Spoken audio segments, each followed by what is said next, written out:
दोस्तों, आज के भारत चीन के बीच में चल रही टेंशन्स को कुछ हद तक 1959 तक ट्रेस किया जा सकता है, जब दलाई लामा तिब्बत छोड़कर भागने के लिए मजबूर हो गए थे और उन्हें भारत में शरण दी गई। 3 साल बाद ही चीन ने भारत पर हमला भी कर दिया, लेकिन शायद बहुत ही कम लोग जानते होंगे कि आखिर चीन ने तिब्बत पर हमला कैसे किया, कैसे एक देश को दूसरे देश ने इन्वेड किया, यूनाइटेड नेशंस चुप रहा। क्या ये पूरी कहानी और अब तिब्बत के लिए आगे का रास्ता क्या है, आज इन्हीं सब सवालों का जवाब हम तलाशेंगे इस वीडियो में, तो अंत तक बने रहेगा हमारे साथ। लेकिन वीडियो शुरू होने से पहले अगर आप इस चैनल पर नए हैं, आपने अभी तक इस चैनल को सब्सक्राइब नहीं किया है, तो चैनल को सब्सक्राइब करना और बेल आइकन दबाना ना भूलें। तिब्बत का इतिहास ये तो काफी पुराना है और करीब 4000 साल तक ये एक इंडिपेंडेंट देश ही था, लेकिन 1720 में पहली बार चीन के चिंग डायनेस्टी ने तिब्बत पर हमला किया और तिब्बत के 3 में से 2 प्रोविंसेस खम और आमदो पर कब्जा कर लिया। उन्हें उस वक्त चिंगाई नाम दे दिया गया। इसके अलावा तिब्बत का जो बाकी इलाका बचा था, वहाँ भी चाइनीज इन्फ्लुएंस काफी हद तक बढ़ गया था। लेकिन 1912 में चीन में सिनाई रेवोल्यूशन हुआ और चिंग डायनेस्टी का अंत हो गया। इसी के साथ चीन में तो सरकार बदली, पर साथ ही चाइनीज सोल्जर्स को तिब्बत से भी बाहर फेंक दिया गया। तब तिब्बत को फिर से एक इंडिपेंडेंट देश घोषित कर दिया गया था, लेकिन चीन सरकार ने इसे कभी नहीं माना। चीन की इस नई सरकार और तिब्बत के बीच की टेंशन को सॉल्व करने के लिए अंग्रेज भी बीच में आए। उन्होंने दोनों पार्टीज को शिमला बुलाया।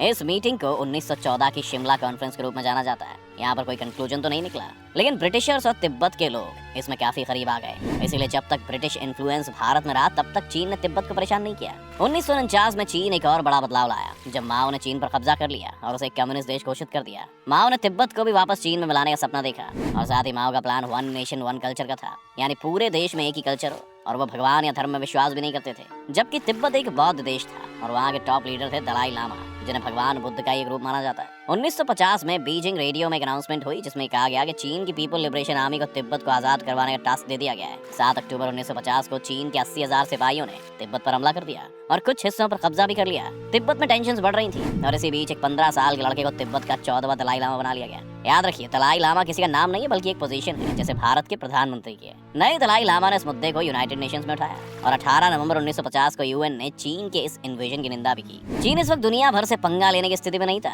इसीलिए उन्होंने यहाँ पर एक सॉफ्ट स्ट्रेटजी अपनाई और 1951 में तिब्बत से एक डेलीगेशन को बीजिंग बुलवाया गया। इस डेलीगेशन को लगा कि वहाँ जाकर बात बन जाएगी, लेकिन चीन ने जबरदस्ती उनसे एक डॉक्यूमेंट साइन करवा लिया। इस डॉक्यूमेंट को आज 17 पॉइंट एग्रीमेंट के नाम से जाना जाता है। इसमें चीन ने वादा किया कि वो तिब्बत की कल्चरल बुद्धिस्ट हेरिटेज को नहीं छेड़ेंगे, साथ ही जैसा पॉलिटिकल सिस्टम तिब्बत में बना हुआ है उसे वैसा का वैसा ही रहने देंगे। यानी दलाई लामा अभी भी तिब्बत के हेड होंगे, लेकिन तिब्बत को अब चीन में बुला लिया जाएगा। 16 साल के दलाई लामा इससे तो खुश नहीं थे, लेकिन उन्होंने इस एग्रीमेंट को एक्सेप्ट कर लिया। 1954-55 में दलाई लामा ने चीन की यात्रा भी की, जहाँ चीन में हो रही ग्रोथ को देखकर वो काफी इंप्रेस भी थे। इसके बाद चीन कई सारे तिब्बत के हाई ऑफिशियल्स को अपने यहाँ बुलाने लगा और कुछ वक्त तक यही चलता रहा। लेकिन चीजें तब बदली जब 1956 में दलाई लामा भारत आए। भारत में वो कई सारे लोगों से मिले जो तिब्बत की आजादी के लिए चीन से लड़ रहे थे, और इन लोगों ने दलाई लामा की आंखें खोली। उन्हें समझाया कि किस तरह चीन धीरे धीरे पूरे तिब्बत को निकलने वाला है। 1959 तक चीन की प्रेजेंस तिब्बत में काफी बढ़ चुकी थी और तब तिब्बत के लोग चीन के खिलाफ खड़े हुए और उन्होंने 17 पॉइंट एग्रीमेंट को रिजेक्ट कर दिया। इस बीच चीन ने दलाई लामा को एक थिएटर परफॉर्मेंस देखने के लिए इनवाइट किया, लेकिन शर्त ये रख दी कि वो अपने बॉडीगार्ड्स को ना लेकर आए। तिब्बत के लोग समझ गए थे कि चीन की चाल है, शायद ऐसा भी हो सकता है कि दलाई लामा वहां ना भी जाएं, तब भी चीन उन्हें रास्ते से हटाने की कोशिश करे। इसीलिए उन्होंने दलाई लामा के महल को घेर लिया। तिब्बत में दलाई लामा के एडवाइजर को स्टेट ऑरेकल बोला जाता है। ऑरेकल ने दलाई लामा को एडवाइस दी कि अपनी जान बचाने के लिए वो तुरंत ही देश छोड़ दें। दलाई लामा ने इस बात का जिक्र अपनी किताब फ्रीडम इन एक्साइल में बहुत ही विस्तार से किया है। दलाई लामा अपनी माँ, बहन और छोटे भाई के साथ महल के सीक्रेट रास्ते से निकल गए। उनमें उनके साथ तिब्बत की आजादी के लिए लड़ रहे कुछ CIA द्वारा ट्रेन किए गए रेबल्स भी शामिल थे। जैसे ही दलाई लामा के भागने की खबर चीन पहुंची, मिलिट्री प्लेन्स की मदद से एक सर्च ऑपरेशन चलाया जाने लगा और उनकी खोज शुरू हो गई। हिमालय के मुश्किल रास्तों पर दलाई लामा इस ग्रुप के साथ लगातार चलते रहे, जिस बीच उनके पास खाने तक के लिए कुछ भी नहीं था और सभी लोगों को कीड़े मकोड़े खाकर जिंदा रहना पड़ा। प्लेन से बचने के लिए लोग सिर्फ रात में ही चला करते थे और करीब 2 हफ्ते तक लगातार इस तरह बचते बचाते वो भारत के बॉर्डर पर पहुंचे और यहाँ पर उन्होंने पंडित नेहरू को एक खत लिखा और भारत में शरण मांगी। नेहरू ने उन्हें भारत आने की परमिशन दे दी और 31 मार्च 1959 को दलाई लामा अपने दोस्त के साथ भारत में अरुणाचल प्रदेश के रास्ते से अंदर आए और उन्होंने आते ही 17 पॉइंट एग्रीमेंट को रिजेक्ट करते हुए बयान दिया। लेकिन तिब्बत में हालात बदल चुके थे। 25 मार्च को ये आर्मी राजधानी ल्हासा में घुस चुकी थी और 28 मार्च तक उन्होंने तिब्बत की सरकार को बर्खास्त कर दिया था। इसके बाद कोल्ड वॉर के कारण 1965 तक CIA ने चीन के खिलाफ तिब्बत में रह रहे रेबल्स का साथ दिया, उन्हें ट्रेनिंग के साथ हथियार भी प्रोवाइड किए, लेकिन चीन की आर्मी के सामने ये लोग नहीं टिक पाए। 1966 से 1976 के बीच जब अमेरिकन सपोर्ट भी नहीं रहा, तब चीन ने अपनी मनमानी तिब्बत में शुरू कर दी।